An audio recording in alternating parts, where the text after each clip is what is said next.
Well, hello. Today, Saturday, we're going to be talking about how past experiences in our lives really kind of shaped where we got to today. In case you don't know me, my name is Becky. I have owned successful businesses around the world, and now I help you develop your business within the health and wellness field. So one of the things that I wanted to kind of start about is over this past week, I've definitely gotten a lot of responses from people about things that I had done in the past and where things kind of changed in my life that got me to where I am today. So that's what I wanted to talk about. So one of the things that I wanted to actually talk about was my first jobs and kind of what was really my exposure into kind of corporate America and what that was really like for me. So I want you guys, if you can, go down into the comment section, put a post there of what your first job was, or like what your job was in high school or college.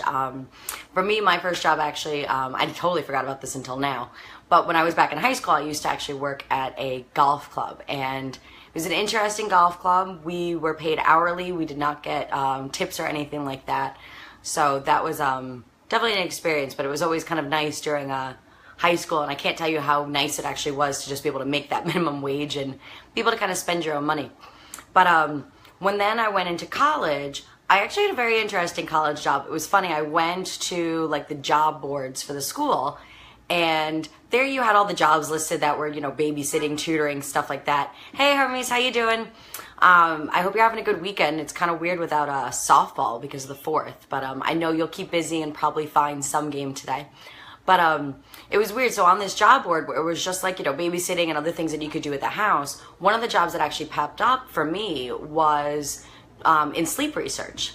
Now, my undergraduate degrees, I have 2 bachelor degrees from American University. One of them is in psychology, and my other one was actually in pre-law. But hey, Pat, how you doing? I hope you're enjoying Portugal. So for me, sleep research was kind of the best of both worlds. I felt like that still kind of fit psychology, that did really kind of fit with what I would, with just some like legalities and things like that. So I was like, okay, this is actually pretty cool. I did do like filing and stuff like that just to help support the office as well. But the research side was really what kind of got my interest. It was pretty cool. Now, years later, you know, 10, 15 years later, it's kind of cool to see some of the drugs that I had worked on when I was back at that sleep center, like actually be approved and have people that are actually using those now. So I kind of always felt like I get the inside tips. But that job was always really kind of cool for me just because it was really a family-owned business. It was a woman that had owned the, hey Jose, it was owned by this woman. She had 3 different daughters that were kind of around my age, which was pretty cool. And it was very cool to just see her run this business, and she had for years. She had quite a few other practitioners that were working with her, and then we had the research department. But a sleep center is awesome. If you have not been there, which is good, probably good that you have not had any reason to go to a sleep center.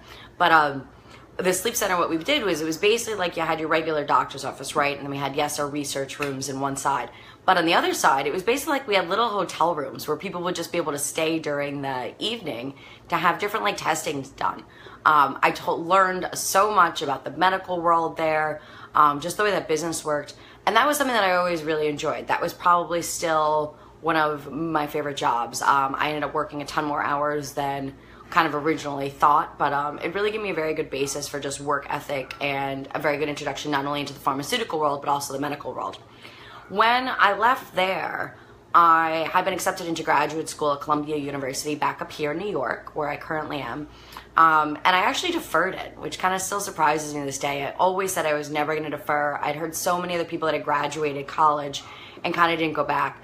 But I really see an argument for it. It was probably the best decision I could have made at that time.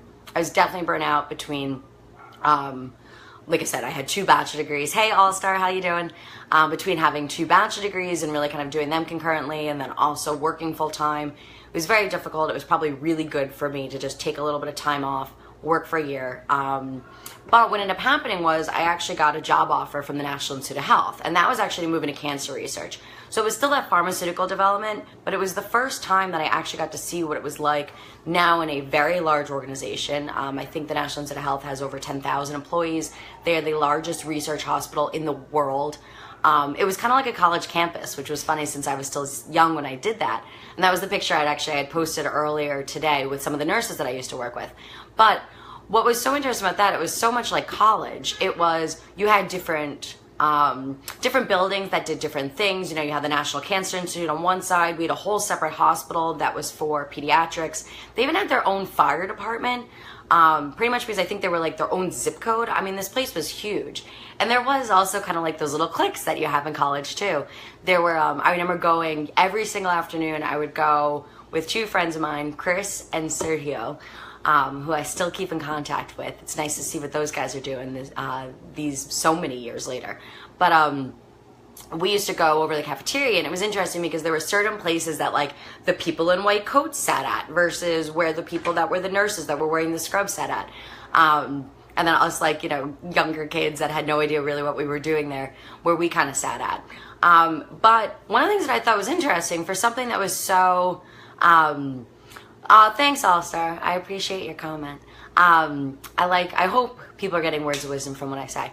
But, you know, once again, now working at the largest research hospital in the world, it really was such a great way to see so many people that wanted to help other people. I really feel like that was kind of like the slogan at NIH, was basically like, cancer still spreads on the weekends. Like, do not complain if you're working on the weekends. Do not complain if you have to work overnights. And it was really cool to see how many people really were invested in doing just that and really enjoyed their jobs. The one thing that I did think was interesting, it was so large that sometimes it was very difficult. You could get so lost. I can't tell you how many times I ended up like wandering into things that probably shouldn't have. Whoops, weird screens popping up. That was my finger. But after that, I did end up going to graduate school. I came up to New York. Like I said, I went to Columbia University for my master's in psychology. And after that, you kind of get stuck in, well, I don't know what to do. Has anyone ever had difficulties trying to figure out like not only what to do in life, but actually like where to apply, or maybe like, okay, great, I have this piece of paper that I spent years working for, but I don't really know what to do with that now. That was always really kind of hard for me. And you know, you went to like the career center and they were just like, oh, like you can Google jobs, and you're like, okay, not really helpful career center. So I ended up back in medical research. I started working for Sloan Kettering. I ran their plastics and reconstructive surgery department for quite some time. And that to me, now working in the city, I think also made a bigger difference. That now taking public transportation rather than when I was at NIH and I just kind of got in my car. I know, believe it or not, people actually let me drive. No idea why. But when I now had to like kind of take public transportation, one of the things that I always thought was interesting was just seeing the way that like the rest of the world kind of moved around me. And I remember a day that was really pivotal for me. And what happened was I was actually on a little shuttle bus. They had like a little jitney that would take people between the different buildings at Sloan Kettering, because the hospital's huge. New York City in space, we all know, is not so great and also really kind of expensive. So I had to take this little shuttle bus in between the office that I was working at and the main hospital that I had to go to. And it was like right around like 5 o'clock. And I remember I got on the shuttle and it was like, you know, 4:55, and like, you know, street in front of me down by Grand Central was just really kind of like empty. All of a sudden, like still waiting for the bus to like take off at like a little bit after 5. And like 5 o'clock on the dot, there are just like thousands of people running across the street to get up to Grand Central to go get their trains. And I just remember like seeing like all these women that were in, you know, their suits. You probably see this in a bunch of movies, you know, all the women in their suits and yet still have like their sneakers on their feet now, and they have their, you know, heels in their hands, because those things are uncomfortable. We don't like those. But, you know, it just always made me think about like how like so many of those people now had to like get on either Metro North or whatever subway they had to do. It's going to be like an hour to get home. Then, you know, trying to figure out, very interesting about like what kind of quality of life that was. And I'll be honest, like that made me really sad thinking about that, what that would be like if my entire future was going to be having to kind of commute to that and have to rush home to see kids, maybe see my husband, like what that was going to even kind of look like. And I felt like that there just had to be a better way. There had to be a better quality of life that I could not only have for myself, but that I was going to be able to share with other people. And it kind of reminds me of my mom a little bit. My mom actually runs a daycare center, so my mother is an entrepreneur herself. And yeah, you know, we probably gave her a whole bunch of hell when we were kids for it. But, you know, now as like an adult, like it was really kind of cool to think that my mom really found a way where she was staying at home to not only raise her own kids, but also was able to make a living. So I think that kind of inspired me to see if there was a way that like I can also do that. I'm probably not anywhere near as good with kids as my mom is. I don't think anybody is, to be honest. I think my mom's the best. But I think that that's really kind of something that I felt like is really important to kind of pave a way to see something that would be really useful that I would be able to kind of do through my own future. So kind of like I said, seeing all these people that I just felt like were working in jobs that were just really kind of unfulfilling. Like I said, I ended up in research just because it was the thing in front of me. You know, you grow up thinking, you know, you go to school, you get a degree, and then you get a job. And a lot of us don't really kind of think outside the box too much from that. But I felt like that was my opportunity to kind of do that.